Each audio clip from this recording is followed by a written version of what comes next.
Perfect. I'll keep going. I know people will be filtering back in from their coffee break. But otherwise, we don't get to hear Hutch, and that would be a terrible, terrible disservice.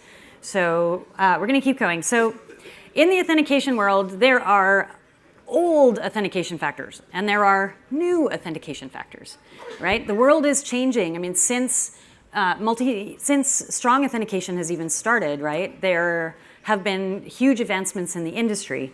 And as a result, some things are newer and shinier than other things in the authentication world. So I just want to quickly talk about WebAuthn.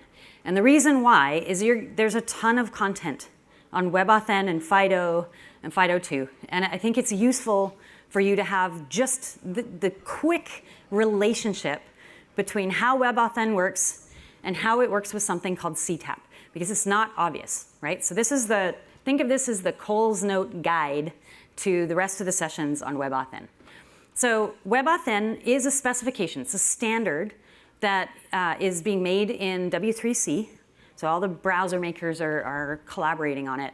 And WebAuthn is, in this picture, the green arrow. Okay? What WebAuthn specifically does is it gives a remote website the ability to ask for a credential from local hardware. Now that is incredible. We have been trying to do this in a proprietary fashion for years and years and years, but you have to install libraries and you have to, you basically have to set up every computer whose local hardware you want to interrogate. You have to set them all up separately, right? You have to buy things. So what WebAuthn seeks to do is create a language where, that's a very simple language. The website can say, make me a credential for my resource. And what will come back from that request is a public key credential and an identifier. And the public key credential will be unique to your relying party. Okay, so you get a non-correlatable identifier. You get to ask your local hardware, make me a credential, and a thing comes back. So this has all sorts of amazing properties. I won't go into them here. Just, it's pretty amazing that you can just ask for a thing from hardware, any hardware, and have an answer come back. Now, the orange arrows down at the bottom are the things that are specified in the CTAP specifications. There are 2 CTAP specifications, right? They aren't, and they operate in parallel, right? So there's the FIDO2 CTAP2 specification, and there is also the U2F CTAP1 specification, right? And so, John, I know you'll keep me honest here if I misstate anything. As I understand it, U2F is universal second factor. So when you hear U2F, that's what it means. Okay, second factor, meaning that it cannot be a first factor. You have to authenticate the user first, and then you can ask the hardware for a public key, right? Super easy. FIDO2 is different in that FIDO2 will cover, in fact, USB, NFC, and BLE. So there are wireless ways to talk to hardware that doesn't exist on the hardware, on the local platform itself. Okay, so I won't say much more than this except to have you understand that the CTAP pieces are really how your local platform can talk to wirelessly connected or USB connected additional hardware. The WebAuthn piece is how websites can talk to browsers, and then browsers, all the dotted lines in there, that stuff's not specified because it's platform specific, right? So the way that Windows Hello works with Chrome browser to achieve the simple question of make me a credential, that's not an on-the-wire standard, right? We have been working, so Microsoft has been working with Google, has been working with Apple, has been working with Firefox to get us to the point where you can run your website, a Firefox browser can talk to a Windows platform that then interacts with a plugged-in USB dongle, and all that thing works in order to get a secure credential back through all the hardware. So that level of interoperability is pretty exciting. All right, so that's it for authentication. I know there's probably 50,000 questions. Is there anything that's burning in your mind? All right, you can yell it out. It doesn't have to be, you don't have to be quiet. You can be loud. But in that case, we're going to talk about single sign-on. So, authentication is wonderful and necessary, but it's also hard work and it's friction, right? Every factor you put a user through, you are applying friction to their ceremony, and you may get drop-off, especially in consumer and customer scenarios. People may just give up and walk away. So what single sign-on does has multiple advantages over authentication. So even if you had the coolest, best authentication in the world, you probably don't want to make your users perform that authentication dance at every single resource that you protect. And not only that, not all of your resources even have a mechanism for asking users for credentials, right? If you're running an API or an OAuth resource service, for example, there's no browser you can pop. And the user may not even be present at the time that API is called. So how are you going to deal with this? Well, the idea of single sign-on is the idea that you authenticate once in a trusted, a trusted place, and then you leverage that trusted context over and over again as you go to multiple resources. Single sign-on is primarily web-based, and there are two important specifications that go with it. But the important thing for you to hear and remember and understand is the concept of an identity provider and a relying party. So an identity provider is the owner of your home context. So you're going to log into your corporate portal, for example, right? It's going to verify who you are, and then that corporate portal, or maybe a gateway attached to it, will then start to send assertions that go with your users to all the other places. So for example, if I, Pamela Dingle, want to log in to my Microsoft world, and then I want to go to Salesforce, what happens is a secure introduction between Microsoft's identity services and Salesforce's identity services. They literally, I'm on the browser and I'm browsing around. I click on Salesforce. If I've already authenticated to the Microsoft piece, what happens essentially is a digital note, oh, that was loud, that gets, at least you're all awake, a digital note that gets pinned to your chest, right? Just like you're sending a child off to the zoo that says, hi, I'm little Johnny's mom, and I say that it's okay for little Johnny to go to the zoo, right? And then you redirect the user over to Salesforce, and they've got the note, they've got the signed assertion, and what Salesforce can say is, okay, I have a pre-existing trust relationship with Microsoft, I have a user that this, little Johnny maps to, and I can validate all the cryptographic signing of an assertion. Therefore, I will just let little Johnny in. So the second value to single sign-on is that it is, at its best, transparent, right? You log in one time, and then you just magically gain access to all of your other web applications. So when you hear people talking about SSO, they mean single sign-on. All right. So I'm very briefly going to cover this. I just want you to look at this and let your eyes glaze, right? Just let your eyes glaze, take in the colors. There are a couple of, this is the little note that gets pinned to each of your users when you redirect across to a web resource. There's some really important pieces in here, right? It says who wrote the note, right? And this, Microsoft did. How is the note secured? Okay, well, we know that. How long is the note good for? Okay, so the third thing that's amazing about single sign-on is that it is a huge reduction of privilege. Okay, so instead of having 100 resources that all have to be able to validate your primary credentials, we now collapse it to one home realm that validates primary credentials, and all of your other websites, they basically need to know how to do PKI. They need to know how to validate a signature. That's all they need to do. But there's no secrets coming over the wire. There's just an assertion that's signed, and that's why it's important. And it's only good for a certain amount of time. There's a validity window here, right? So if you're an attacker and you're trying to break in, you have to break in. Even if you can steal this magic assertion, you have to use it within a very short period of time. So this time boxing means that you're distributing less power than a primary credential, and you're doing it for a smaller amount of time, which is super important. Okay, now, so you all have your eyes glazed. You saw the angle brackets. Okay, so this is an OpenID Connect ID token. ID tokens and SAML assertions are fundamentally equivalent. Okay, they both have issuers. They both have audiences, who they're intended for. They both have subjects, who they're talking about.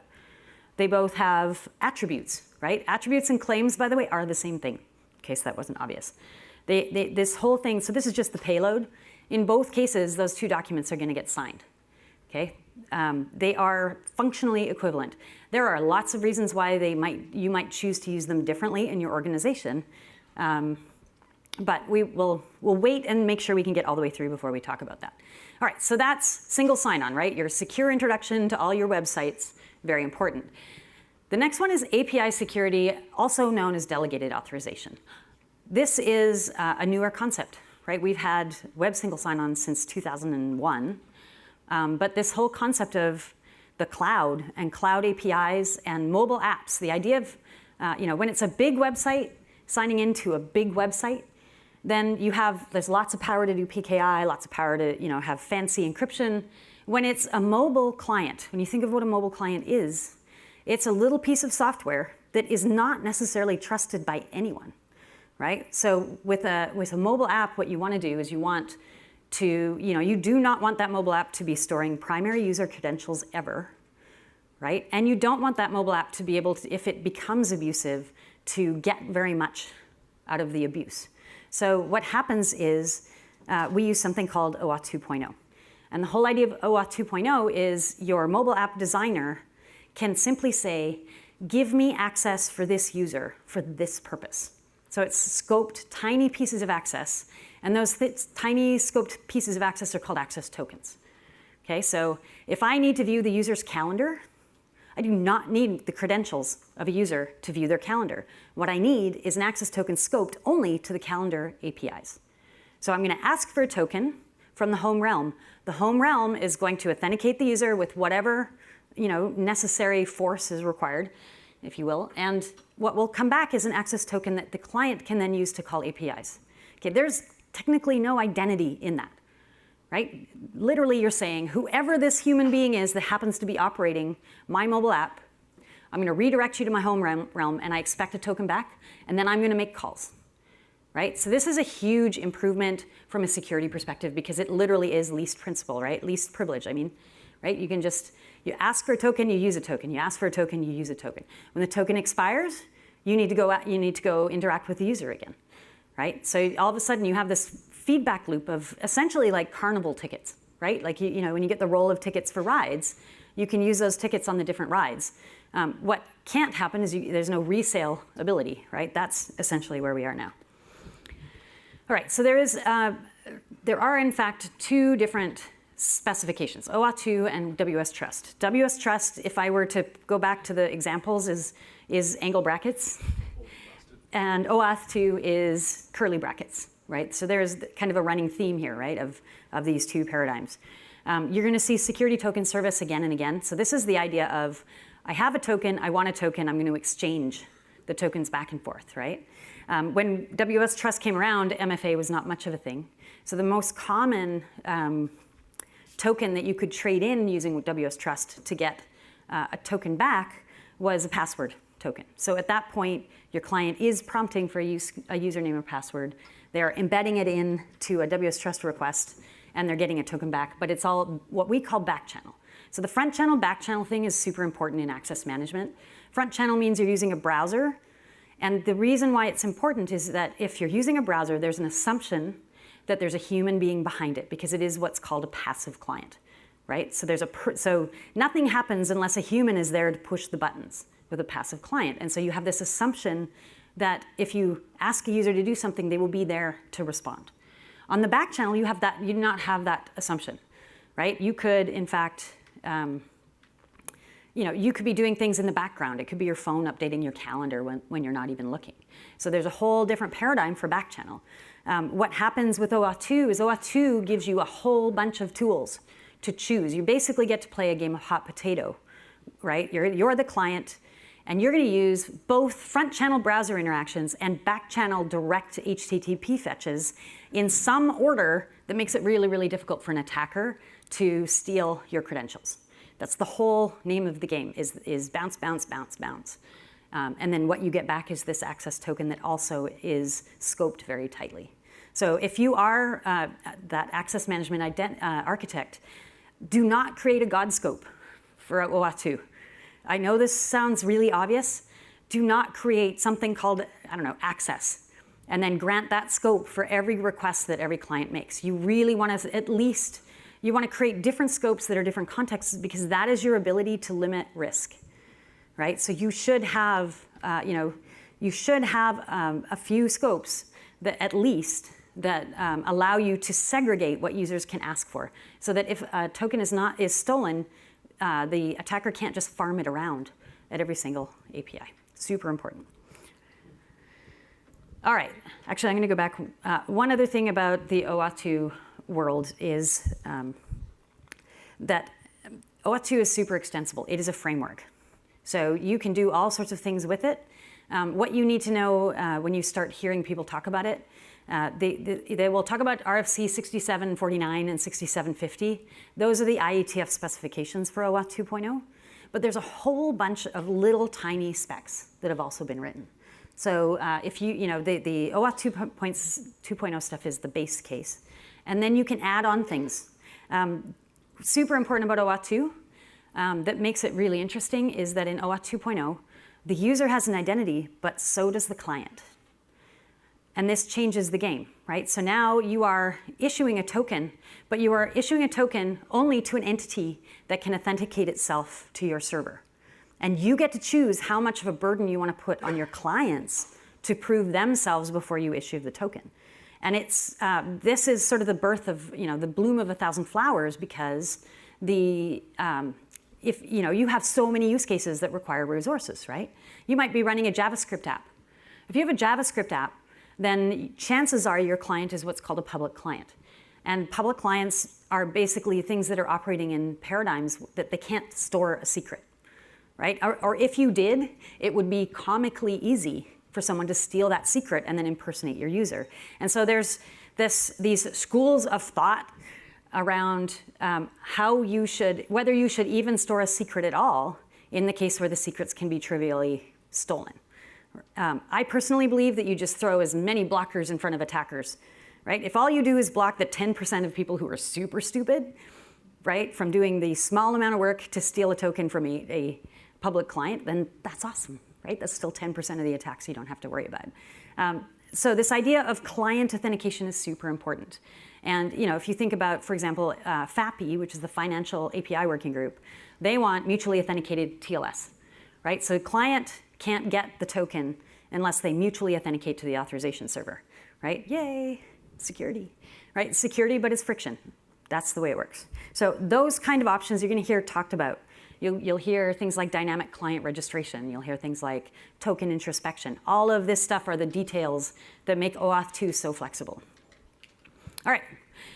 So now you have APIs that are enabled, right, with tiny little scoped access tokens. You have users who are enabled using multi-factor authentication who can then leverage their authentication across multiple domains. They can leverage it now on mobile apps, right? The mobile apps can be powered by downstream APIs.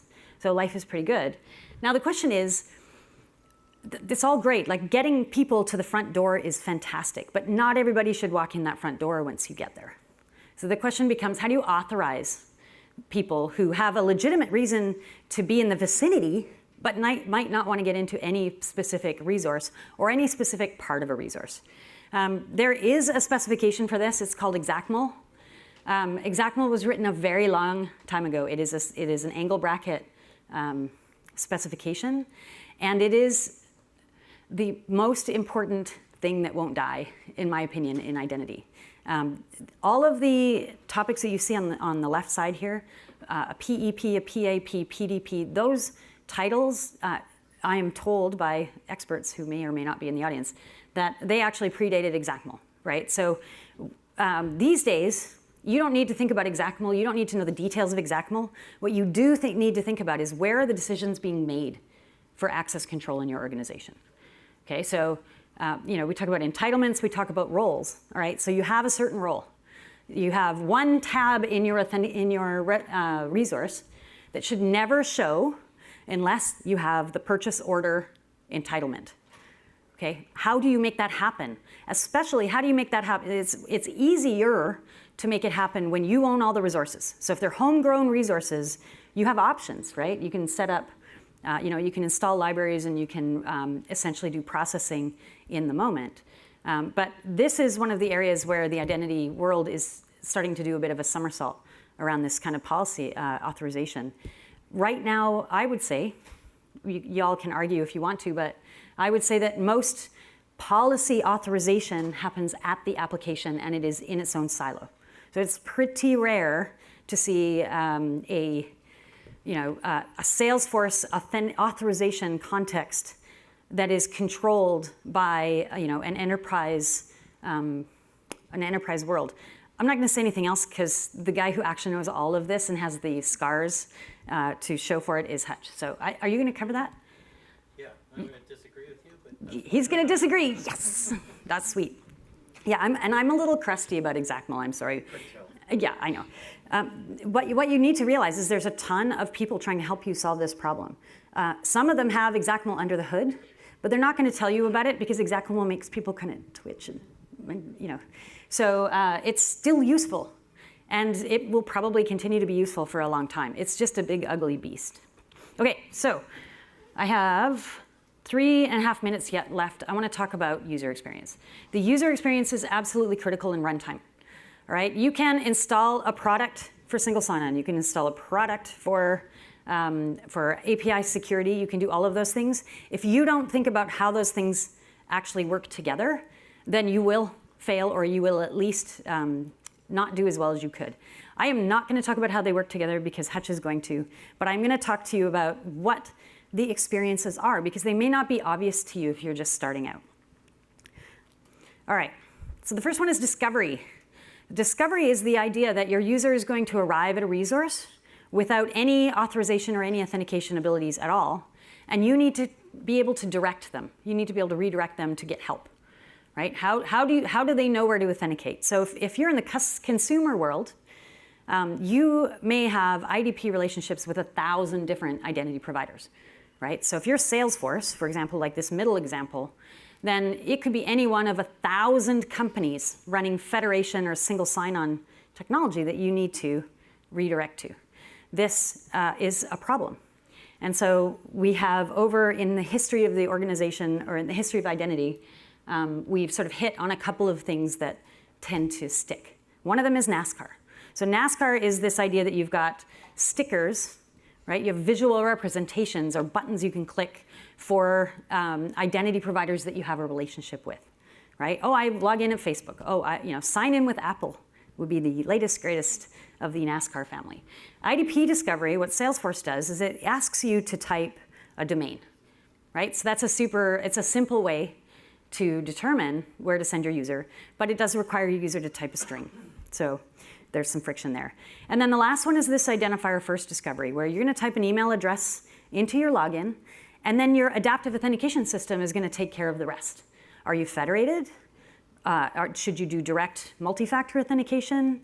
Do you just need a password because you're already in a secure context? All of that just happens by magic.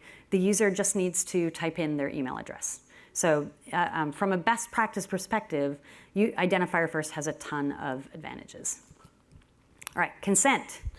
Obviously, consent is becoming more and more important. There are many, many ways to ask for consent from users. The one on the left, the one that you see quite often with OAuth, is a concept of consent based on scopes.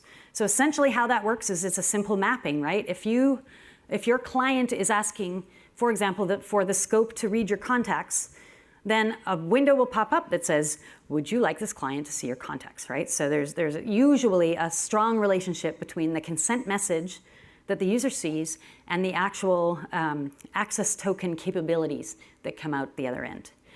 Terms and conditions, end user license agreements, a lot of these are not part of the identity world, and they really need to be. They are becoming, GDPR is pushing those all into each other. But in that case, these are essentially yes or no questions that you're going to ask, and they're directly tied to whether you can continue to operate. And then the last one is transactional approval. This one is becoming more important as well because of PSD2, the Payment Services Directive. It's also multi-factor authentication is changing to become more transactional in nature as well. So we're not just going to ask you to log in, we're going to ask you to log in and just give a bit of context so that we know that it's not swipe fatigue, right? We never ever want our users to get to the point where a thing happens and they want it to go away, and so they agree, right? And suddenly an attacker has now managed to phish your organization. All right, notification. These ones are super easy. Security notifications are becoming more common again, right? When somebody spends more than $100 at your bank may send you a text message to tell you so. There's no action that you need to take except possibly panicking and freaking out and running and logging into your bank. Okay, workflow notifications are a big deal. And then, errors are a big deal. So, when you get an error that says your certificate is insecure, what do you do? Right?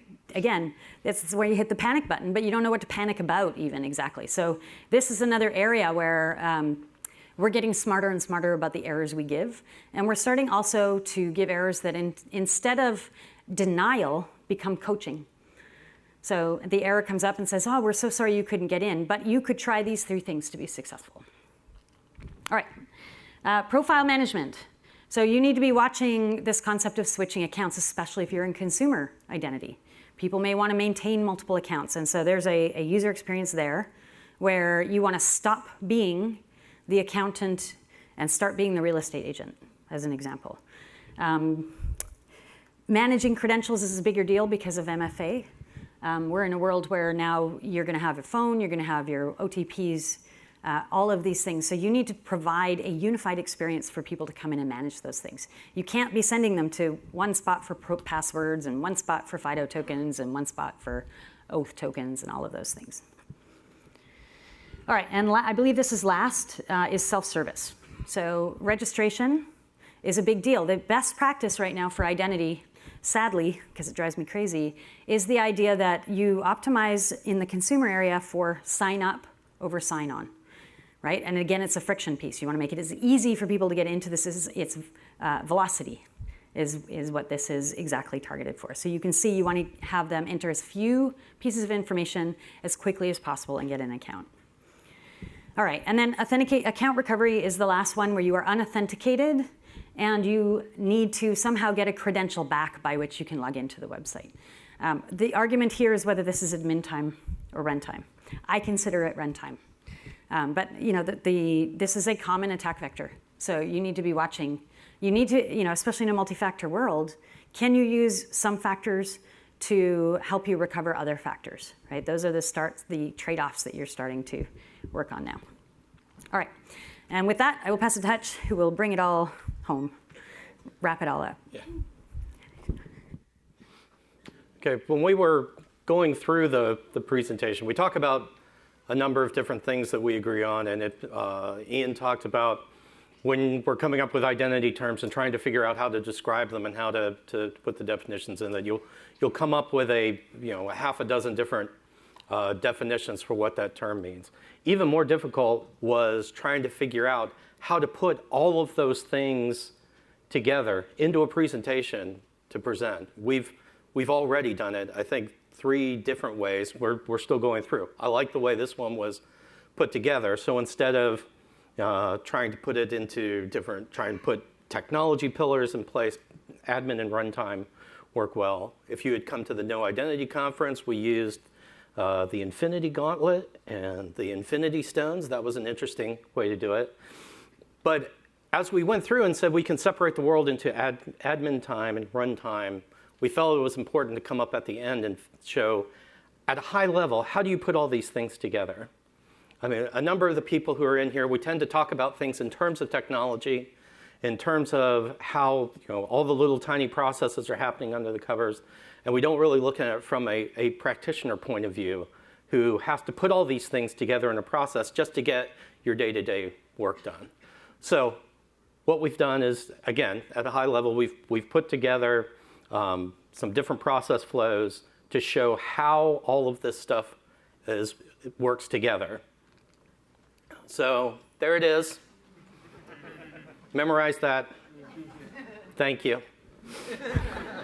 No, this is actually a picture of an identity stack. This is a few years old now. A super intelligent mentor of mine from GE, Daniel Hedrick, some of you may know, put this together a number of years ago when he was doing presentation, trying to show the different building blocks in an identity stack. So we're going to use this, and we'll keep referring back to this picture as we go through some of these processes to show in a particular process what areas of the identity stack we're lighting up. So let's start with a very simple one, well, not a simple one, but one that we talked about at the beginning, which is onboarding a new employee.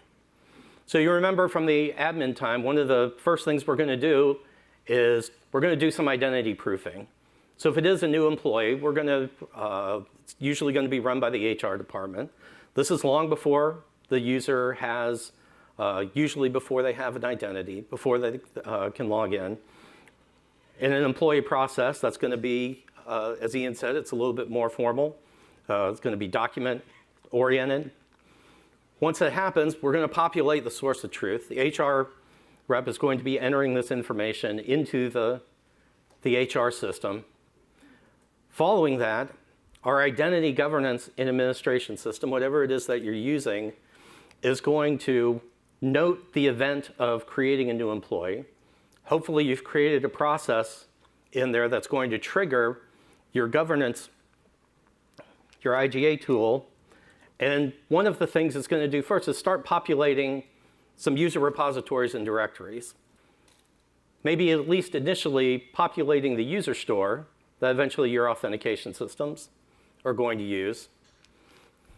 It's also, hopefully, if you're doing like a lot of day zero things, there's possibly some automated provisioning. I think Ian touched on that as well. Automated provisioning that based on the attributes that we pulled from the source of truth, department, job, business sign, that it automatically created roles that defined certain entitlement management, which in turn could help populate some other user repositories, possibly user repositories that are more at an application level. So what have we done by onboarding the new employee? We've actually touched on a number of the different areas, most of them up in the identity management, directory services. We created some credentials for them to use later on. Hopefully the IGA system was leveraging role management as well as enforcing some of the segregation of duties. Next, we now have our user provisioned. He's going through his day-to-day work. He finds out there's an application that he needs access to that wasn't provisioned to him during day one. So again, going to the IGA system, he's going to make an access request. The IGA system is going to do some basic checking to make sure that the user, based on the rule set that they have, that the user is allowed to have access to that. So it's going to do its access review. Passing access review, it will go back into role management and assign him the new role, like we did with the new user onboarding automatically to populate and trigger the entitlement management, again, going through doing our user provisioning process to populate the user repositories and directories. And it may be something along the lines of just updating either attributes in the user profile. It could be provisioning a user into an application user store, or it could be putting them into a group that's used by the security checks in your policy management service.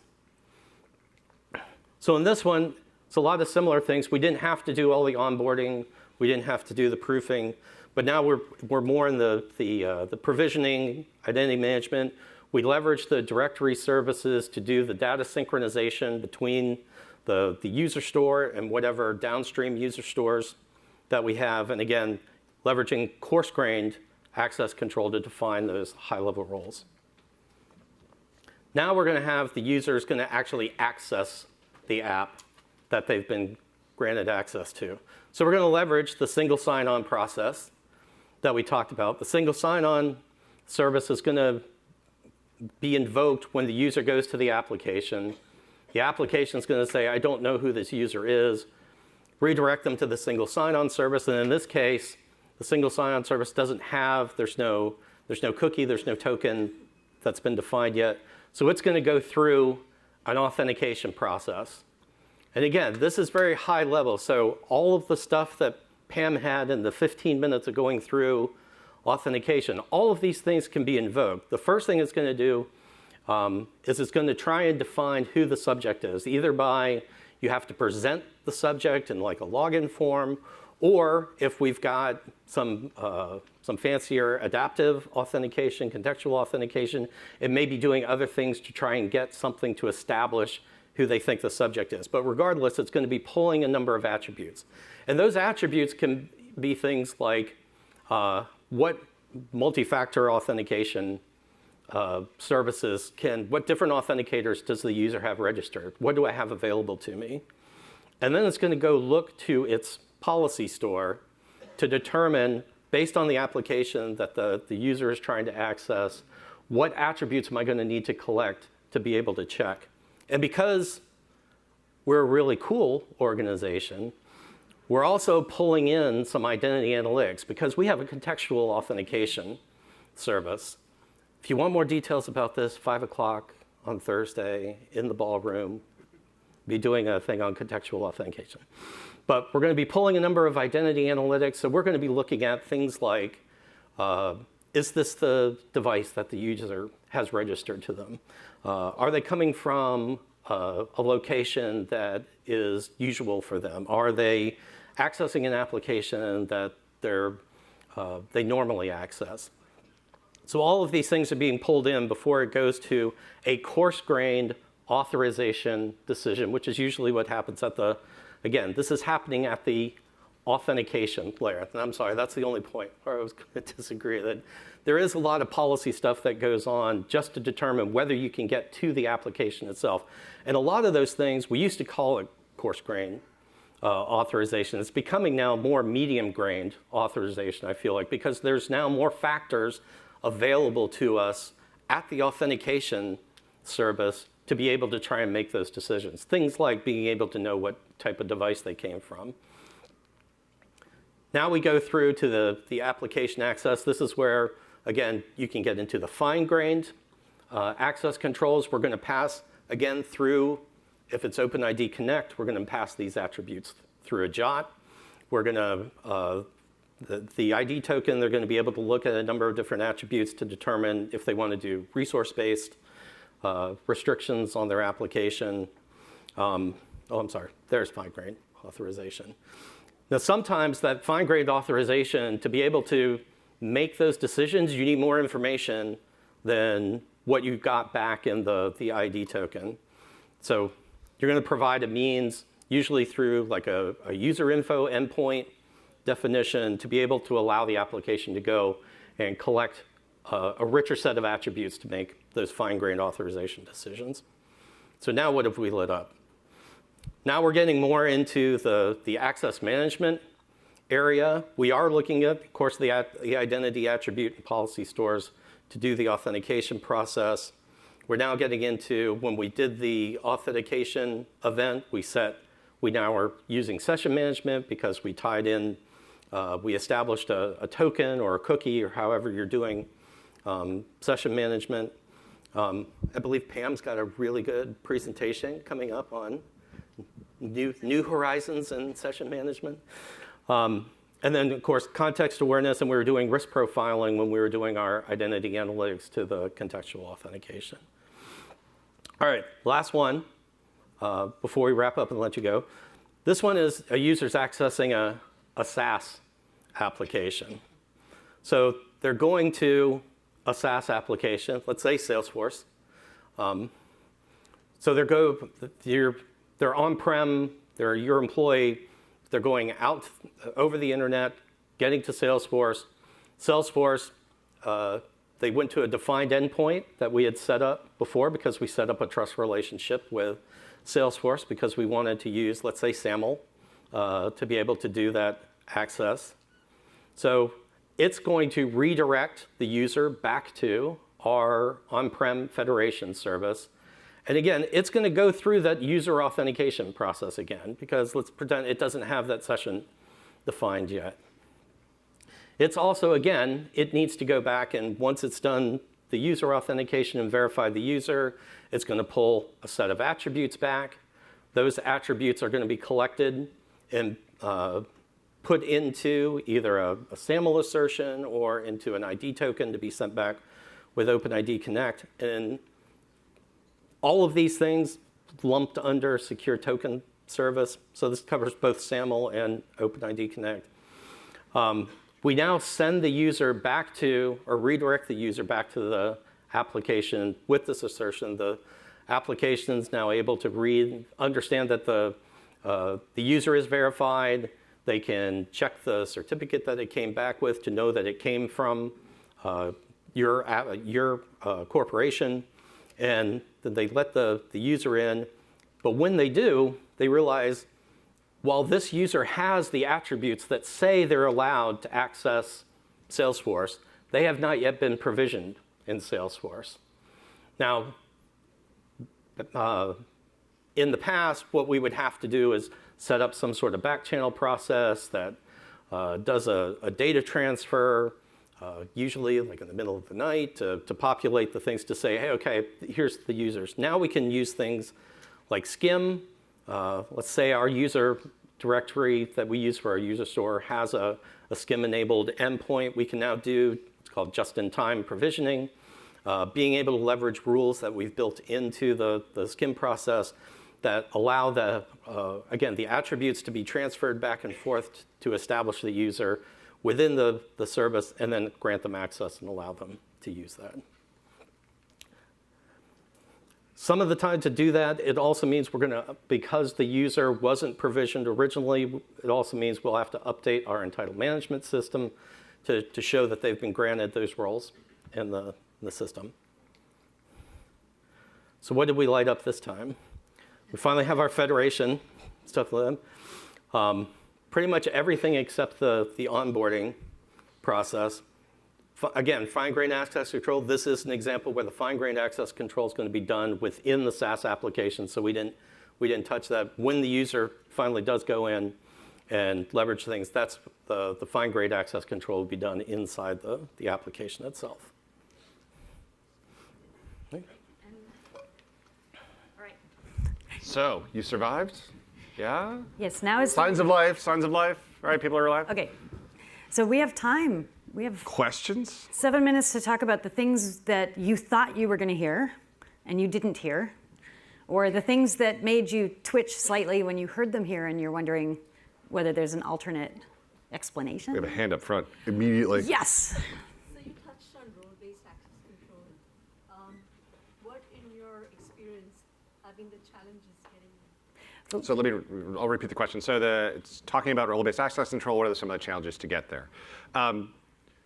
One of the biggest challenges is knowing when not to do it, right? There used to be like a cult of role-based access. There still is, especially in this town, where it's like, must do role-based access control. And like they're like zombies wandering the earth, trying to mash what is a hierarchical structure in a lot of ways into an organizational structure that just doesn't fit, right? So the way I would say about it is know when to stop, know when not to start, right? So some organizations will just say, well, you have to do this. Better is to say, first off, are my day one onboarding procedures good? Can I do birthright entitlement access for a majority of my user population? Because that's where you're gonna get productivity gains, and that's where you're gonna eliminate manual errors. Then the next thing is to say, are there a couple of very broad brush roles that may both be either functional or responsibility based that will cover either a lot of my apps or a lot of my users? Do those broad brush things. And then stop and wait to see, what does my help desk call volume look like? Am I getting access-related tickets opened? Do my auditors think I am sufficient in my access management practices? Like, there's a moment to pause, right? So do onboarding, do broad strokes, and then wait. And then if you have one of those organizations that lends itself well, it's hierarchical in nature, or it's very, there are normalized job roles, focus on those. But otherwise, just chill and see how it goes. Honestly, it's the best bet. Right. We didn't cover attribute-based access control. No, at all. it was hiding in there. The other thing is that a lot of the time, your resources, especially your SaaS resources, will dictate what happens, right? So a lot of the SaaS apps will have created a model that works for them, and you have to be able to interface between models. So you need to watch for group-based access. A lot of times you're just going to put people in groups in that application, and you have to manage an equivalency rather than being able to have everybody understand what you mean by contract administrator, for example. So that's the other gotcha to watch for. And that's an important concept, because I think what you were saying, Ian, is there are some roles that are going to apply across the organization, and you can assign a lot of different entitlements underneath that role. But the important thing is to stop at those. And that what usually happens, and usually when an RBAC project fails, is when a centralized identity and access management team tries to continue on past that and define and manage all the roles for the company, instead of trying to delegate what are really more finer grained definitions of what is proper access into applications to, say, an application team, or a lesser business development team that is managing a collection of applications, and allow them, through like an IGA service, to manage a security group. Yeah, because if you do this wrong, what it looks like is basically like Soviet era identity management. Like, you show up, you're like, good news, the state is here, and you can choose from these 7 roles. And the line of business is like, none of those apply to me. They're like, good news, you have 7 roles, you have to choose from them. Like, that's a really crappy experience for line of business, and you're not getting the value out of why you actually did roles in the first place. So, like, know when to stop, and also know when to say, hey, some of these decisions are going to be made at runtime, maybe based on attributes that we pass along, and or the line of business is going to want to have influence over who can do what. And you've at least got to make sure in your governance program, whether it's roles or not, you have those interfaces to lines of business, especially if they're application owners, because they're going to know their stuff better than you as a central service. You've always got to invite them into the process. And from the ABAC perspective, I think David Broussard is doing a session. You can look up his name.